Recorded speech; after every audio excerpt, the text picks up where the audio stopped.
કે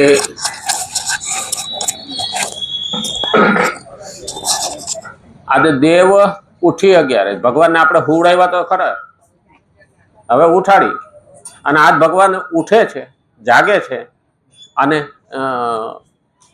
આપણું બધું કામકાજ શરૂ થાય, પણ હિસાબ ન માગે એટલે આપણે એને તુલસી હારે પરણાવી દઈએ, એની ઝંઝટમાં પડી જાય એટલે આપણી પાસે 4 મહિનાનો હિસાબ ન માગે, એટલે તુલસી વિવાહ પણ છે. તો આ બધી શા માટે છે, કેમ છે, એ આપણે બધા ઉત્સવો તહેવારો કંઈક કહી જાય છે અને એ સમજવા માટે આજે આપણને કવિરાજ કહે છે. અને જેટલું બને મુદ્દાસર કહી દેવાનું. હા, એટલે ક્યાં અટકવું એ તો આપણા હાથમાં છે ને. હે દેવ દિવાળી આવશે, આવ તો પૂરું કરજો. દેવ દિવાળી આવશે, થઈ જશે, વાંધો નહીં. 20 મિનિટ જ. ના ના, દેવ દિવાળી આવશે ભાઈ, બોલવાના. હા હા, દેવ દિવાળી. હા, હવે તમે ધરાવતા નથી બોલ.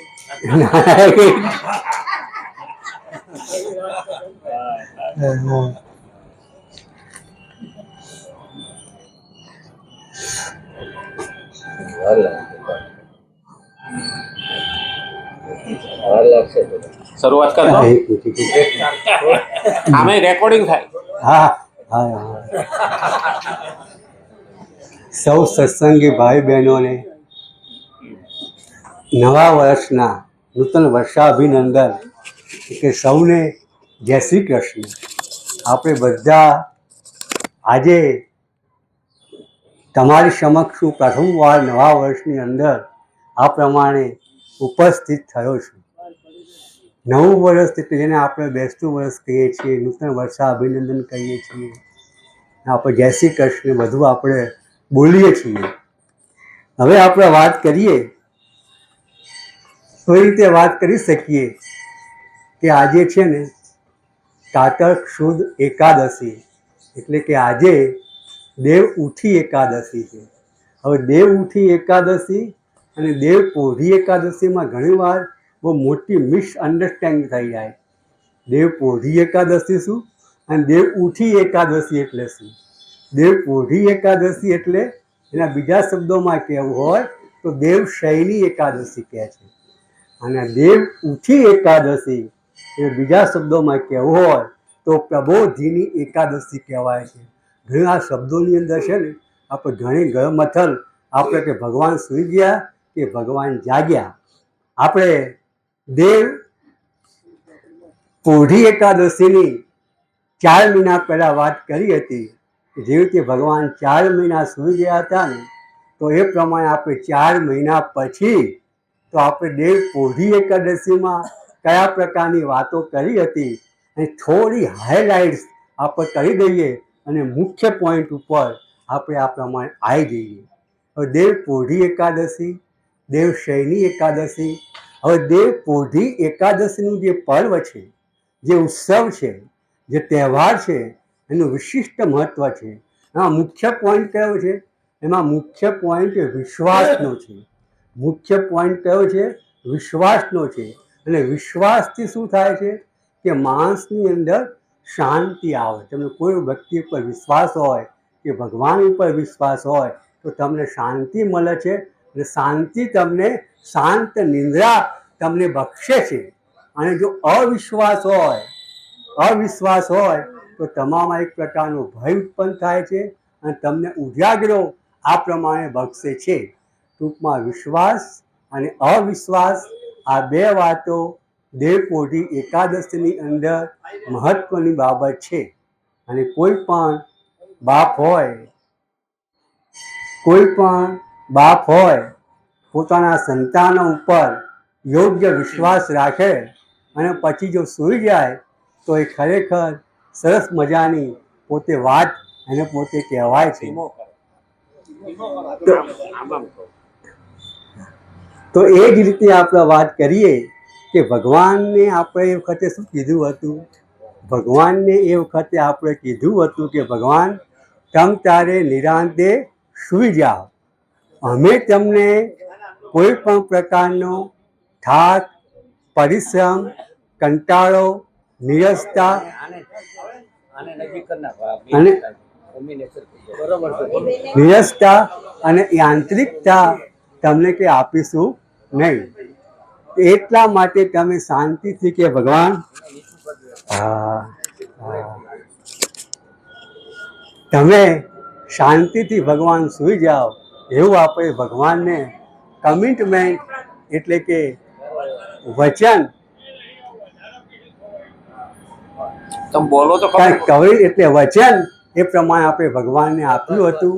અને ખરેખર ભગવાન જો કર્મયોગીને માર્ગદર્શન આપવા માટે સૂઈ જતા હશે ને તો આમાં એક પ્રકારની સુગંધ છે. બીજી આપણે મહત્વની વાત એ વખતે એ કરી હતી કે કયા પ્રકારની વાત કરી હતી કે ભગવાન 4 મહિના સૂઈ જાય છે. હવે ભગવાન જે 4 મહિના સૂઈ જતા હોય તો સૃષ્ટિની અંદર જે જળ અને અન્નની વ્યવસ્થા કોણ કરી શકે? કારણ કે ભગવાન જે સૂઈ જાય છે 4 મહિના એને આપણા દેશની અંદર ચોમાસું કહેવામાં આવે છે. શું કહેવામાં આવે છે? ચોમાસું કહેવામાં આવે છે. હવે આપણા ઋષિમુનિએ આપણને ભવ્ય, મધુર, આકર્ષક અને રમ્ય કલ્પના આપી કે આ 4 મહિના ભગવાન સૂઈ જાય છે. આ 4 મહિના ભગવાન સૂઈ જાય છે. આવી સુંદર મજાની કલ્પના આપણને આપી એટલે આપણને વિચાર આવે કે ભગવાન જો 4 મહિના સૂઈ જતા હોય તો પછી આ અન્ન પાણીની વ્યવસ્થા કોણ કરશે? પણ ઋષિમુનિએ આપણને જે કલ્પના આપી છે ને એ ખરેખર લક્ષણાત્મક અને અદ્ભુત આપણને કલ્પના આપણા ઋષિમુનિએ આપી છે. શા માટે? કે ચોમાસાની ઋતુ હોય એટલે શું થાય? ચોમાસાની ઋતુની અંદર કુદરતી સૌંદર્ય 16 કળાએ ખીલી ઉઠ્યું હોય. ચોમાસાની ઋતુની અંદર જે કુદરતનું સૌંદર્ય 16 કળાએ ખીલી ઉઠ્યું હોય, મબલખ પોતે પાક મળે છે, માનવ જીવન એકદમ આનંદમાં પોતે આવી જાય છે, એટલે માણસો ખેડૂતો ખુશ પોતે થઈ જાય છે. અને ત્યાર પછી આ જે ખેડૂત હોય છે એ પોતે શું આટલો બધો મબલખ પાક પોતે જોવે છે અને પછી કૃતજ્ઞ બુદ્ધિથી એ જે ખેડૂત હોય છે એ ભગવાન પાસે દેવ મંદિરે જાય છે અને ભગવાનને પ્રમાણે કહે છે કે આ મારો જે વૈભવ છે એ તારી કૃપાનું ફળ છે. પણ એ વખતે ભગવાન શું કહે છે? એ વખતે ભગવાન સરસ મજાનું કહે છે. ભગવાન કે તું એમ કહે છે કે આ વૈભવ મારી કૃપાનું ફળ છે એ ખોટી વાત છે. કારણ કે 4 મહિના તો હું સૂઈ ગયો હતો. 4 મહિના હું સૂઈ ગયો હોય તો આટલો બધો પાક કેવી રીતે આવે? 15 ખાને આપણે જોઈએ ને તો ભગવાન 4 દાણામાંથી 400 દાણા પોતે બનાવે છે. એટલે કે ભગવાન શું કરે છે? પોતે કર્મ તો કરતા રહે છે પણ ફળ આવે ને ત્યારે પોતે સંતાઈ જાય છે. એટલે હવે મુખ્ય વાત એની અંદર દેવપોઢી એકાદશી અંદર આ છે. ચોમાસાની અંદર આ ભગવાન આપણને શું આપે છે?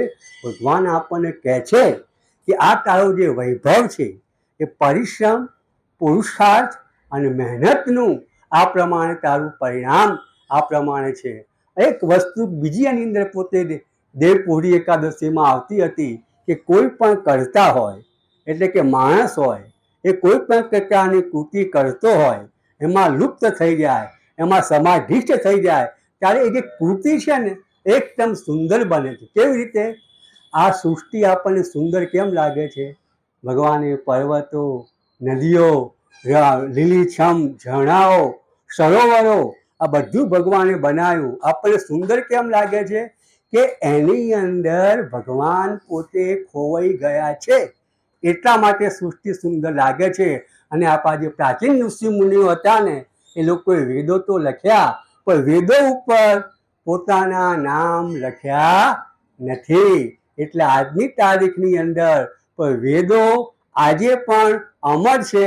તે જ રીતે મંદિરની અંદર જે શિલ્પાકૃતિઓ છે ને એની ઉપર પણ શિલ્પકારોએ પોતાના નામ કંડાર્યા નથી.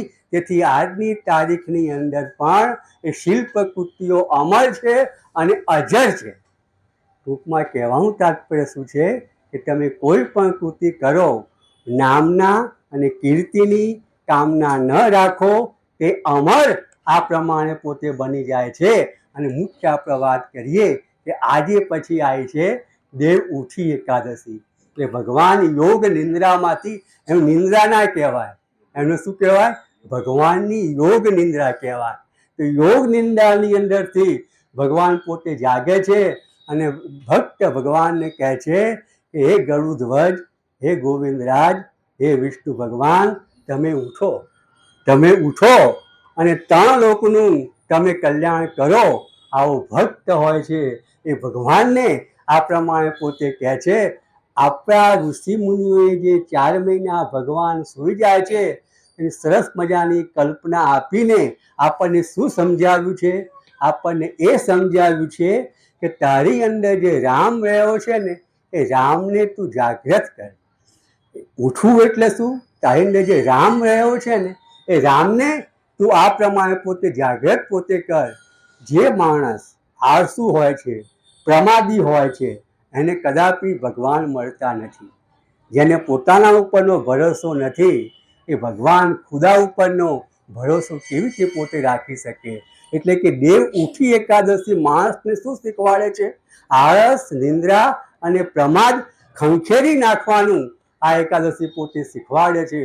અને આ જે મંત્ર જે છે ઋગ્વેદનો પુરુષાર્થવાદી મંત્ર, આ પ્રમાણે ઋષિમુનિઓએ આપણને આપી છે. આપણી ભારતીય સંસ્કૃતિ કેવી છે? આપણી ભારતીય સંસ્કૃતિ સૂતેલાને બેઠો કરે છે, બેઠેલાને ઊભો કરે છે, ઊભેલાને ચાલતો કરે છે, ચાલતાને દોડતો કરે છે. એવી પ્રેરણાદાયી સંસ્કૃતિ આપણા ભારત દેશની છે. અને આપણું જે માનવ જીવન છે ને એ કમળ ઉપર રહેલા પાણી જેવું છે. જે રીતે પાણી કમળપત્ર હોય એટલે પાણી ક્યારે પડી જાય એ કહેવાય નહીં. એવી રીતે આપણે પણ ક્યારે આ પ્રમાણે મૃત્યુને શરણે જઈએ કશું કહેવાય નહીં. એટલા માટે ઋષિમુનિઓ આપણને સમજાવે છે કે જે તારો સમય છે ને એ આળસ, નિંદ્રા કે પ્રમાદમાં તું વેડફી ના દઈશ, તું સજાગ રહે અને પરમાત્માના માર્ગે વળ. આવું આપણા ઋષિમુનિઓ આપણને આ રીતે પોતે સમજાવે છે કે માનવ જીવન કમલ પત્ર જેવું છે, ક્યારે ઢળી પડે ને એ પોતે કહેવાય નહીં.